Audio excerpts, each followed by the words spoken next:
Hello students.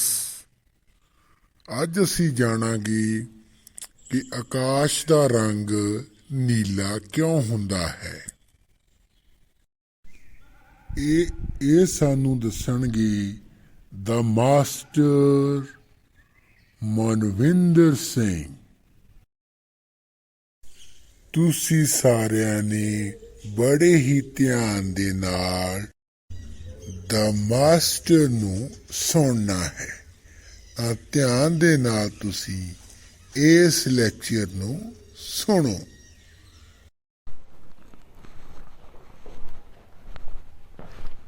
Hello students, today's our topic why the sky blue in color। ਜੋ ਅਸੀਂ ਅਸਮਾਨ ਦਾ ਰੰਗ ਦੇਖਦੇ ਹਾਂ ਉਹ ਨੀਲਾ ਸਾਨੂੰ ਦਿਖਾਈ ਦਿੰਦਾ ਹੈ। ਉਹ ਨੀਲਾ ਰੰਗ ਕਿਉਂ ਦਿਖਾਈ ਦਿੰਦਾ ਹੈ ਉਹਦੇ ਬਾਰੇ today's we will discuss. Blue colour sky ਦਾ ਹੋ ਰਿਹਾ ਹੈ due to scattering of light. The color of sky is blue in color due to scattering of light. ਅਸਮਾਨ ਦਾ ਨੀਲਾ ਰੰਗ ਸਾਨੂੰ ਲਾਈਟ ਦੇ ਪ੍ਰਕਾਸ਼ ਦੇ ਸਕੈਟਰ ਹੋਣ ਕਾਰਨ ਦਿਖਾਈ ਦਿੰਦਾ ਹੈ। Now the first is what is scattering of light? Scattering of light ਕੀ ਚੀਜ਼ ਹੈ?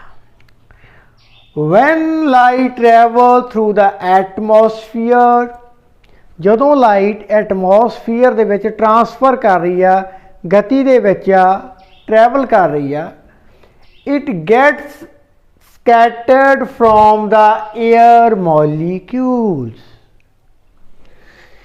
ਹੁਣ ਸਾਡੀ this is earth ਦੇ we know around the earth dust particles, air molecules present ਨੇ। So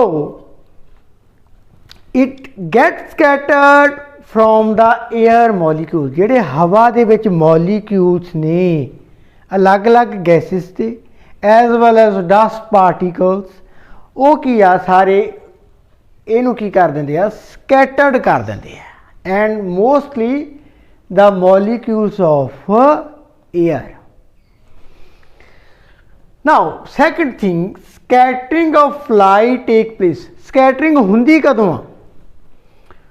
when size of the scattering object is very very small as compared to the wavelength of the light।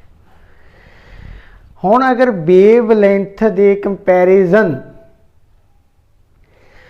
ਜਿਹੜੇ air molecules ਨੇ ਉਹਨਾਂ ਦਾ ਅਗਰ ਸਾਡੇ ਕੋਲੇ size ਆ ਉਹ ਕੀ ਆ ਘੱਟ ਹੋਊਗਾ, ਬਹੁਤ ਛੋਟਾ ਹੋਊਗਾ ਤਾਂ ਹੀ ਸਕੈਟਰਿੰਗ ਹੋਣੀ ਆ, ਅਦਰਵਾਈਜ਼ ਸਕੈਟਰਿੰਗ ਨਹੀਂ ਹੋਣੀ। ਨਾਓ ਹੁਣ next is rallies law. Lord rallies name of the scientist ਹੈ। ਇਹਨੇ ਕੀ ਕੀਤਾ ਵਾ, ਇਹਨੇ ਖੋਜ ਕੀਤੀ ਹੈ ਵੀ ਕਿਹੜੀ ਲਾਈਟ ਕਿਸ ਤਰ੍ਹਾਂ ਸਕੈਟਰ ਹੋਊਗੀ, ਉਹਦੀ ਕਿੰਨੀ ਇੰਟੈਂਸਿਟੀ ਸਕੈਟਰ ਹੋਊਗੀ when enter in the atmosphere। Light ਸਾਡੇ ਕੋਲੇ ਸਾਡੇ ਅਰਥ ਦੇ ਐਟਮੋਸਫੀਅਰ 'ਚ ਐਂਟਰ ਹੁੰਦੀ ਹੈ light from the sun and scatter ਹੁੰਦੀ ਹੈ।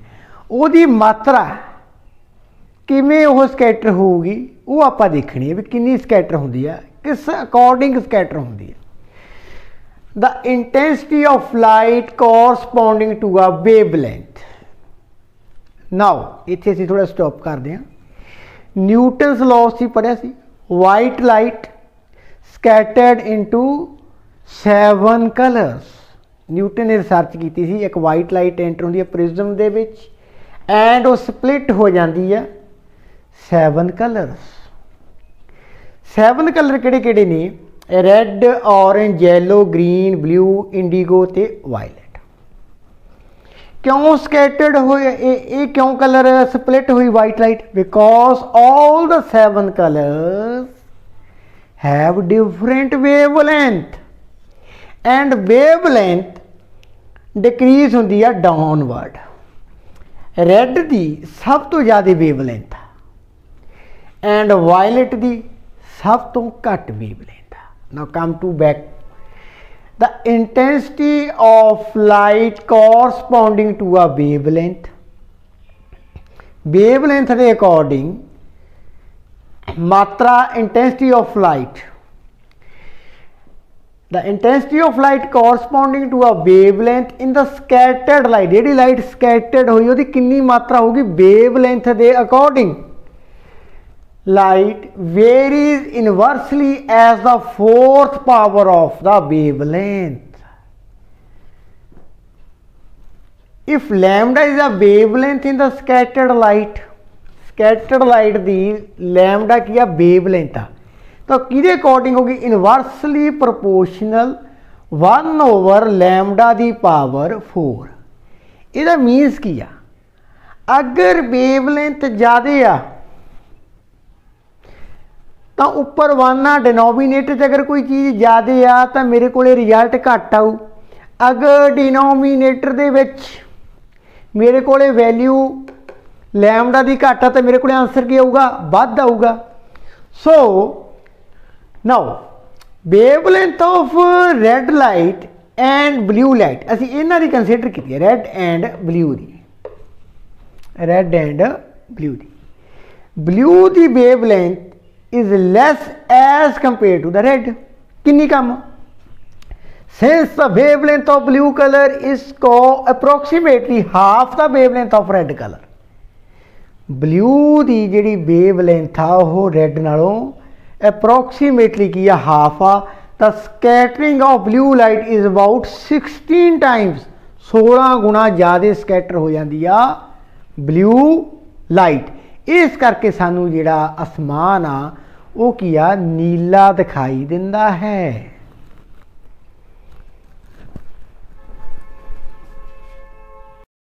ਮਾਸਟਰ ਜੀ ਪਰਪਲ ਰੰਗ ਦੀ ਜੋ ਵੇਵਲੈਂਥ ਆ ਉਹ ਸਭ ਤੋਂ ਘੱਟ ਹੈ, ਇਸ ਨੂੰ ਜ਼ਿਆਦਾ ਫੈਲਣਾ ਚਾਹੀਦਾ ਸੀ ਨੀਲੇ ਰੰਗ ਦੇ ਨਾਲੋਂ। ਇਹ ਕਿਉਂ ਘੱਟ ਫੈਲਿਆ, ਨੀਲਾ ਰੰਗ ਕਿਉਂ ਵੱਧ ਫੈਲਿਆ, ਜਦ ਕਿ ਇਹਦੀ ਵੇਵਲੈਂਥ ਸਭ ਤੋਂ ਘੱਟ ਹੈ, ਇਸ ਨੂੰ ਜ਼ਿਆਦਾ ਫੈਲਣਾ ਚਾਹੀਦਾ ਸੀ। ਬਹੁਤ ਹੀ ਅੱਛਾ ਕੁਐਸਚਨ ਪੁੱਛਿਆ ਤੂੰ ਟੌਮ। ਇਹਦੇ ਬਾਰੇ ਵੀ ਦਾ ਮਾਸਟਰ ਜੀ ਤੁਹਾਨੂੰ ਜ਼ਰੂਰ ਦੱਸਣਗੇ। ਨਾਓ ਸਟੂਡੈਂਟਸ, ਜੋ ਟਿੰਕੂ ਨੇ ਕੁਐਸਚਨ ਰਾਈਜ਼ ਕੀਤਾ ਹੈ, why sky is not indigo or violet?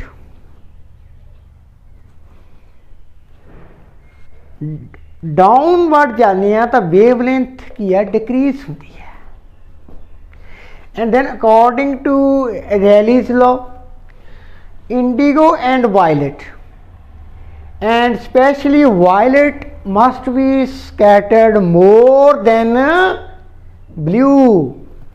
सानू जो आसमान आ वो वायलेट जिन्होंने असीं थोड़ा बैंगनी कलर बोलते हैं उस तरह का दिखाई देना चाहिए सी, जां इंडिगो दिखाई देना चाहिए सी, पर दिखाई तो सानू नीला दे रहा वा।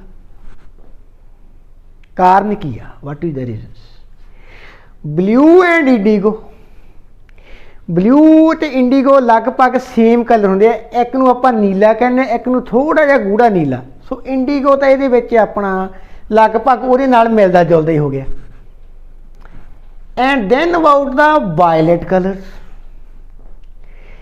ਹੁਣ ਦਿਸਣਾ ਸਾਨੂੰ ਵਾਇਲਟ ਚਾਹੀਦਾ ਸੀ ਬਿਕੋਜ਼ ਦਾ ਵੇਵਲੈਂਥ ਸਭ ਤੋਂ ਘੱਟ ਕਿਹਦੀ ਆ, ਵਾਇਲਟ ਦੀ ਹੈ, ਪਰ ਸਾਨੂੰ ਤਾਂ ਅਸਮਾਨ ਨੀਲਾ ਦਿਖਾਈ ਦੇ ਰਿਹਾ ਹੈ। ਇਹਦਾ ਬੇਸਿਕ ਰੀਜ਼ਨਸ ਇਹ ਆ ਕਿ ਜੋ ਸਾਡੀ ਆਈਜ਼ ਨੇ ਉਹ ਮੋਰ ਸੈਂਸੀਟਿਵ ਨੇ ब्लू कलर दी इन कंपैरिजन ऑफ वायलेट। ये बायोलॉजिकल एक क्वेश्चन है, तुसीं इहदे रिसर्च कर सकते हो ऑन द यूट्यूब। साडियां जिहड़ियां अखां ने वो सेंसीटिव होंदियां ने ज़्यादा ब्लू कलर देखण नूं, ਉਹਦੇ ਨਾਲੋਂ ਕਿਹਦੇ ਨਾਲੋਂ, ਵਾਇਲਟ ਕਲਰ ਨਾਲੋਂ। ਸੋ ਇਸ ਕਰਕੇ ਜਿਹੜਾ ਵਾਇਲਟ ਦਾ ਸਕੈਟਰਿੰਗ ਹੋ ਰਹੀ ਆ ਉਹ ਸਾਨੂੰ ਦਿਖਾਈ ਨਹੀਂ ਦੇ ਰਹੀ, ਪਰ ਸਾਨੂੰ ਕੀ ਦਿਖਾਈ ਦੇ ਰਹੀ ਆ, ਸਕੈਟਰਿੰਗ ਆਫ ब्लू लाइट। इस करके सानू जिहड़ा आसमान आ वो की आ, नीला नज़र आंदा वा due to scattering of light. And I hope you like this video, and if you like, share the channel, share my videos, and please subscribe the channel to watch more and more like these videos. Thank you so much.